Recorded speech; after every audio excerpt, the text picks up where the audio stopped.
नमस्कार दोस्तों, मैं चौपड़ का खबरें आपका हार्दिक अभिनंदन करता हूं। दोस्तों, आज हमने एक अलग ही प्रयोग किया।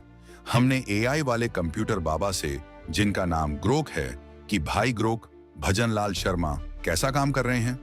तो जो उसने उत्तर दिया उसे पढ़कर मन खुश हो गया। उसने कहा, भाई, भजनलाल शर्मा की सरकार का कामकाज देखें तो अभी तक मिला जुला प्रदर्शन दिखता है।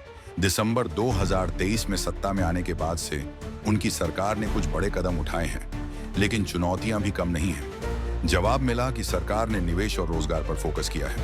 राइजिंग राजस्थान समिट जैसे आयोजन के जरिए 35 लाख करोड़ से ज्यादा के एमओयू साइन किए गए, जिससे आर्थिक विकास की उम्मीद जगी है।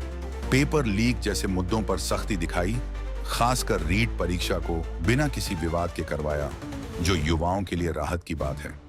किसानों के लिए सम्मान निधि बढ़ाई, पेट्रोल डीजल पर वैट कम किया और 450 रुपए में गैस सिलेंडर जैसी योजनाएं लाई, जिससे आम जनता को कुछ फायदा हुआ। बजट में महिलाओं, युवाओं और गरीबों के लिए भी कई घोषणाएं की, जैसे मुफ्त बिजली की सीमा बढ़ाना और सौर ऊर्जा को प्रोत्साहन। फिर हमने पूछा कि भाई ग्रोक, राजस्थान की भजनलाल सरकार पूर्व में रही कांग्रेस सरकार से कितनी अच्छी है। इस सवाल के जवाब सुनकर ऐसा लगा कि ग्रोक भी राहुल सोनिया की पलटन से नाराज है। ग्रोक ने कहा, भजनलाल शर्मा सरकार, जो दिसंबर 2023 से सत्ता में है, के 15 महीनों के आधार पर पूर्व कांग्रेस सरकार से तुलना करना जल्दबाजी होगी। कानून व्यवस्था में सुधार के दावे हैं, जैसे 2024 में 20,000 कम एफआईआर और गोपाल क्रेडिट कार्ड जैसे नए कृषि योजनाएं शुरू की गई हैं। स्वास्थ्य बीमा जैसी कल्याण योजनाएं जारी हैं, पर नाम बदलकर मुख्यमंत्री आयुष्मान आरोग्य योजना किया गया। हालांकि गहलोत द्वारा बनाए गए 9 जिलों को रद्द करना विवादास्पद रहा। लंबे समय का प्रभाव स्पष्ट नहीं है, पर शुरुआती संकेत सकारात्मक हैं।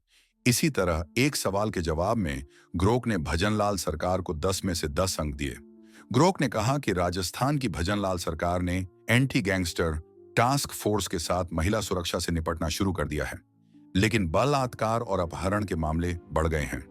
8.03% और 10.28% जून 2024।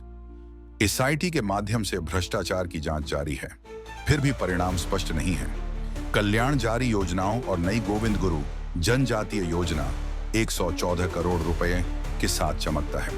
पूरी तरह से मूल्यांकन करना जल्दबाजी होगी, आशा है, लेकिन समय की जरूरत है। अब कांग्रेसी पंथर कहेगी कि यह तो एआई ने कहा है, एआई वोट थोड़ी ना देती है, एआई जनता की राय नहीं है, इत्यादि इत्यादि। लेकिन दोस्तों, अब क्या बताऊं इस सावन के अंधे कांग्रेसियों को, इनको जमीनी हकीकत का पता ही नहीं है। अब इनकी सोनिया मांद्रे तो सक्रिय है नहीं, और राहुल फ्रटेलो की बार बार गर्मी खत्म हो जाती है। इसीलिए उन्हें कभी वियतनाम, कभी बैंकॉक, कभी अमेरिका, कभी लंदन जाना पड़ता है। और रही बात राजस्थान के कांग्रेसी पंटरों की, तो राजस्थान में ये लोग कभी इंदिरा को दादी कहने के बहाने तो कभी और बहाने से विधानसभा से गायब रहते हैं। अशोक गहलोत और सचिन पायलट तो विपक्ष में विधानसभा में आना अपना अपमान समझते हैं। उनकी पिछली सरकार के कारनामे सबको याद है। ये कारनामे इंटरनेट पर भी उपलब्ध है। अब जनता तो जानती ही है, एआई वाले कंप्यूटर बाबा भी जानता है। वह भी भजनलाल सरकार के कामकाज की गहलोत सरकार के काले कारनामों से तुलना कर रहा है, तो 10 में से 10 अंक दे रहा है।